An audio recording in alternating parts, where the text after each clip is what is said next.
आजीच्या बटव्यातील रामबाण उपाय. 1. ज्या महिला केस बांधून ठेवतात त्यांच्या मेंदूला शक्ती मिळते आणि केस गळण्याची समस्या होत नाही. 2. ओठ काळे पडले असतील तर घरातील लोण्यामध्ये थोडेसे केशर मिसळून रोज लावल्याने काळे ओठ गुलाबी होऊ लागतात. 3. ताप कमी होत नसेल तर गुळवेलेचा तुकडा ग्लासभर पाण्यात उकळवा आणि पाणी अर्धे झाले की ते कोमट पाणी प्या.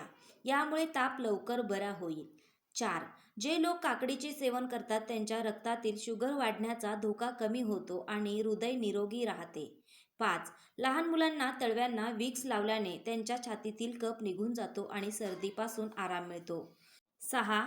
शरीरातील ताकद वाढवण्यासाठी मोड आलेले हरभरे, टोमॅटो, कांदा, लिंबू, डाळीचे दाणे एकत्र करून सकाळी नाश्त्यात खावे. यामुळे दिवसभर एनर्जी राहील. 7.